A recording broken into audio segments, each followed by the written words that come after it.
Does the Eagles and Phillies success put more pressure on the Sixers to succeed in the city of Philadelphia? We'll talk about that and more next on Locked On 76ers. You are Locked On 76ers, your daily Philadelphia 76ers podcast. Part of the Locked On Podcast Network, your team every day.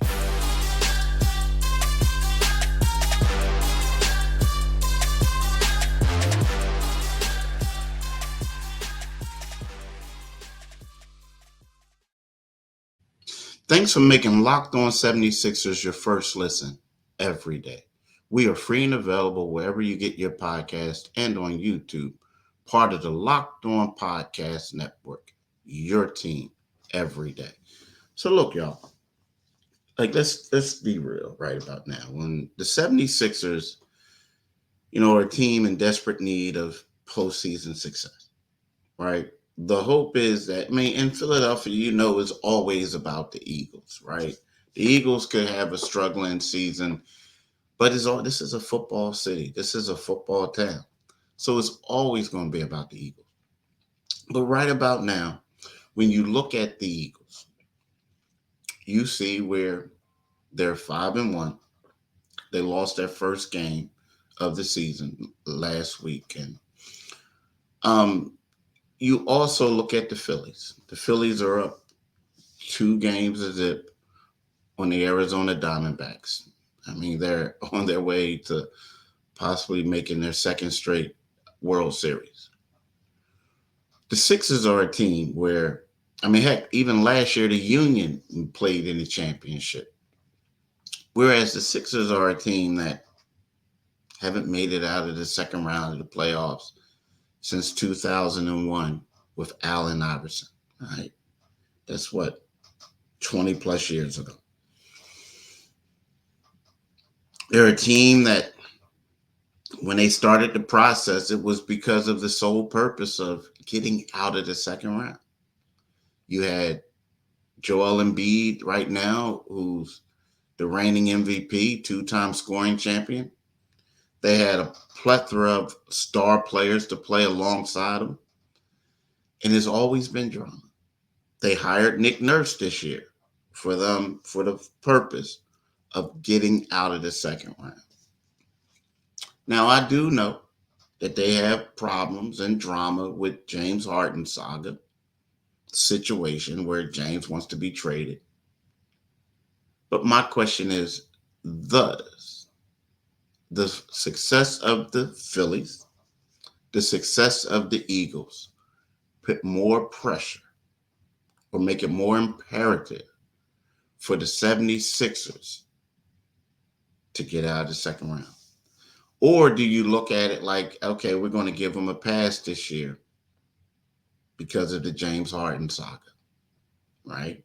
Some people can look at it like, in order for them to get out of the second round, Daryl Morey has to get a great player in return, right? And in order to get a great player in return, you got to hold out until you get something. And you can't move him until you get that. So it's a tough question. But I'm here to say that you kind of created this situation with James, right? You had to know wholeheartedly that James wouldn't be happy if he didn't get the money that he thought he was going to receive. So although that this is kind of handicapping the team of what they can and can't do, I think the pressure is real. And I think this does put more pressure on them. Because right now, the Sixers, the hope is, again, we talk about the Eagles being number 1 in the city. They just are. They're the most read team. Football in Philadelphia, NFL football is king. There was a time possibly in the 80s and where it was all about the 76ers when they had Dr. J. But, in the 2020s, the NFL is king. It's that way in just about every market, right? But then we get down to second and third. There was a while where the Sixers were number two, right? I mean,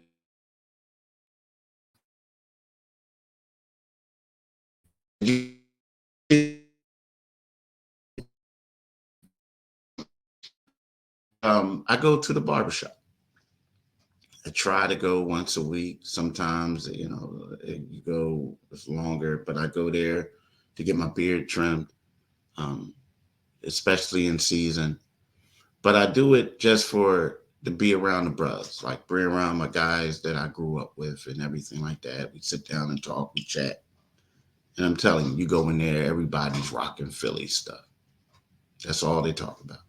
There's right now and they got the Philly stuff on, and I laugh and joke like, "Oh, you brought it out the closet, or you just bought it," and that's all they're talking about. No, before they used to always talk about what's going on with Harden. Embiid is what do I think of Embiid? What do you think it is? What do you think about that? Nah, it's none of that. And if there is some, it's just a little bit, just a tad bit of conversation. And the tad bit of conversation is more or less on when's Harden? When do you think Harden's going to get out of here?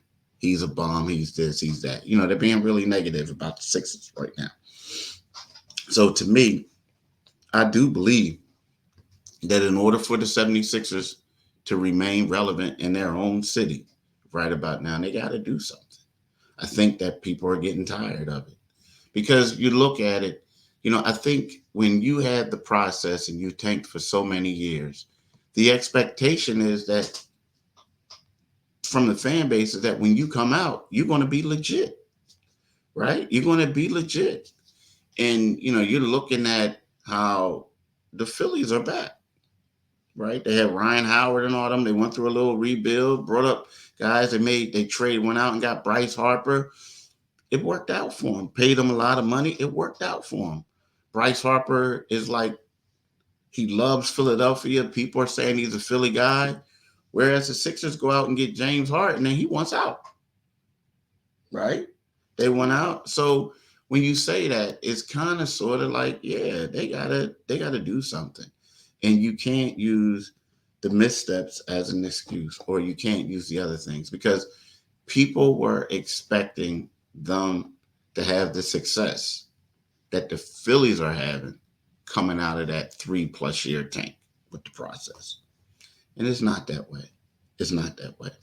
So, yeah, I do believe that right now it's kind of imperative that 76ers get out of the second round, even though it's going to be hard for them. I'm telling you, it's going to be extremely hard for them. But I think it's imperative for them to get out of the second round due to the success that everybody else is having. The Sixers, supposed to be that team. They got the MVP. They got this and that. They're supposed to be a legitimate team. They got Nick Nurse, one of the best coaches out there, right? Making $8 million a year, right? Yo, y'all got to do something. You have to do something. And when we'll talk about Pat Bev, when we'll get right back after this little break, I want to talk to y'all about Bird Dog, right? Bird Dog stretch khaki shorts are designed to fit slimmer through the thigh and legs, giving you truly a sculpted look. I'm telling you, I love wearing Bird Dog, right? I don't have them on me right now, but if they're upstairs, and you guys don't want me to run upstairs and get them. But man, they make you look better. They feel better. They're loose, relaxed. I mean, I wish they had these Johns. Yes, I'm gonna call them Johns. I wish they had these Johns when years ago when I was growing up, right? But what you need to do is you need to go to birddogs.com at Locked On NBA or enter the promo code Locked On NBA at checkout for a free Bird Dogs water bottle with your order. That's birddogs.com / Locked On NBA for a free water bottle at checkout. You won't want to take your Bird Dogs off. We promise you, right? We promise. I'm telling you, they're that good. They're that good. Really, I really love my Bird Dogs. I really do. Now, the one thing that I want to talk to y'all about is Pat Bev, right? Pat Bev, um, Pat Bev has been kind of like a breath of fresh air to me this preseason. I didn't, and the reason why I'm saying that is, and I know some people may say that's a little bit dramatic, but I didn't know what to expect from him, right? You look at him, he's 35 years old. Um, I thought that he's a guy that they should have gone after when they signed Tobias in free agency. Like they could have gone after him as well. Pat Bev to be a backup point guard. I thought that he was going to, bring grit. He was going to do all that other stuff.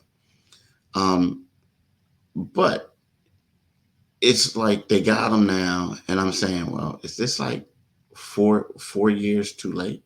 Is it 4 years too late? How is he going to coexist?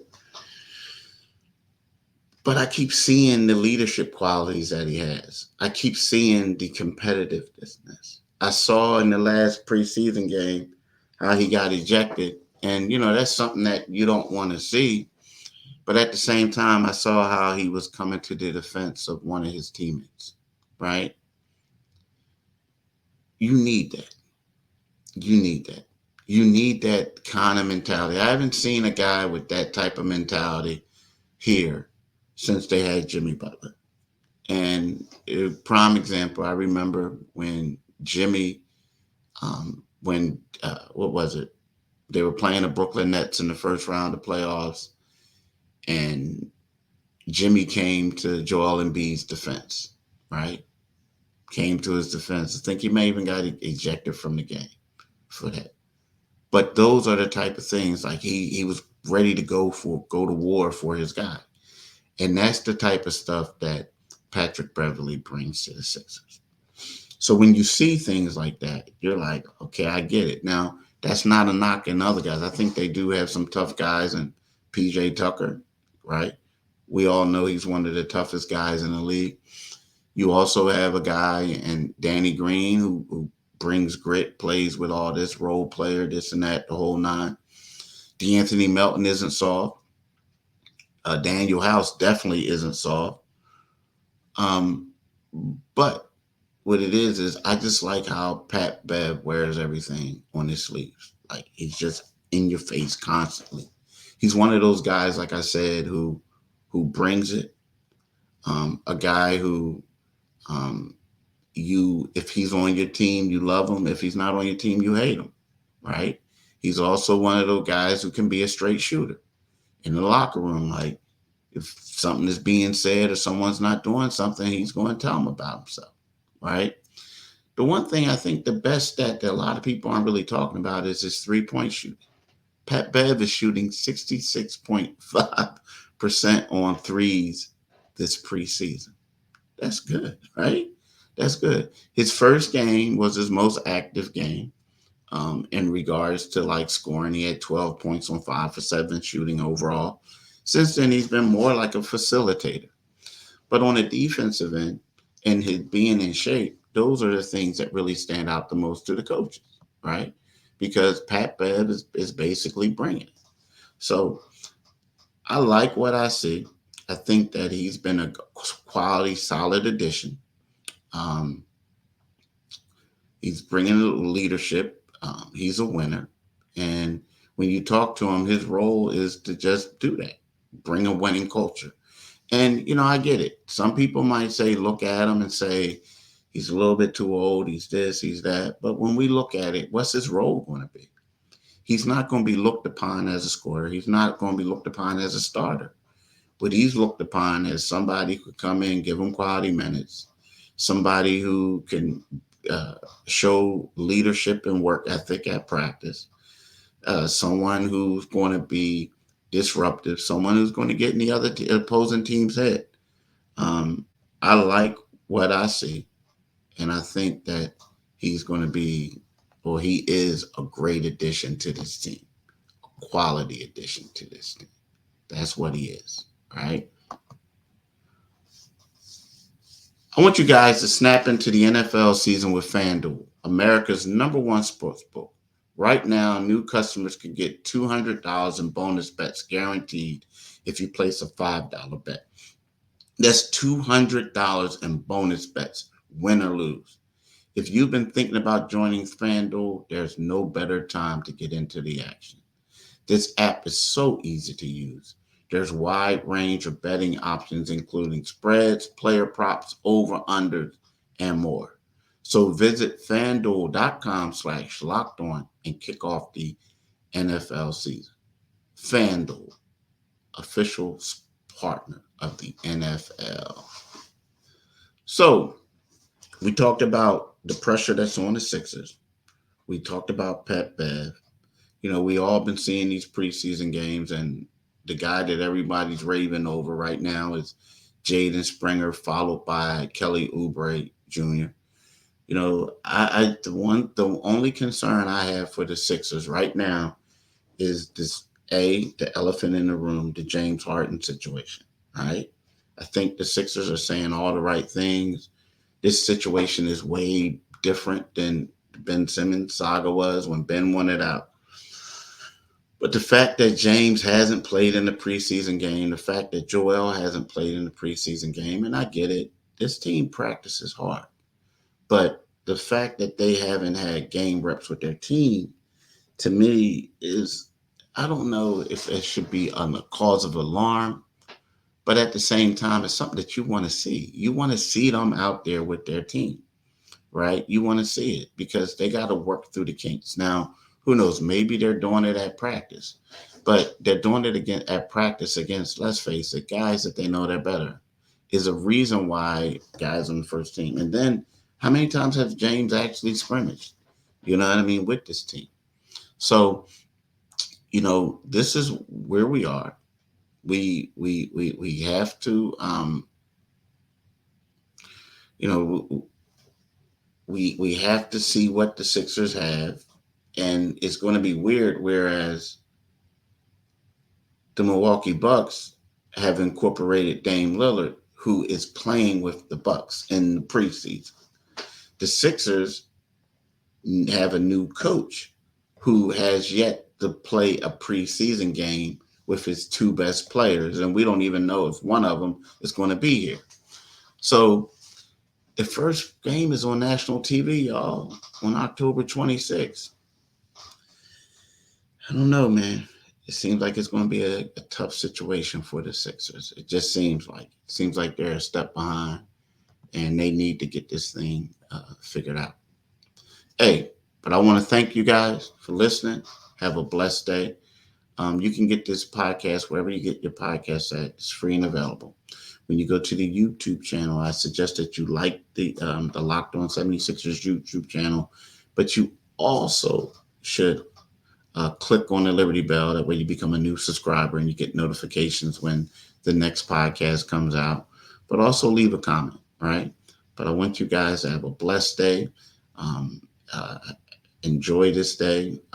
We'll be back tomorrow to talk more about the 76ers, probably ramping up what the next preseason game is going to be, the final preseason finale. Guys who should make the roster, guys who won't make the roster. But we'll discuss all that and more next on Locked On 76ers. Peace.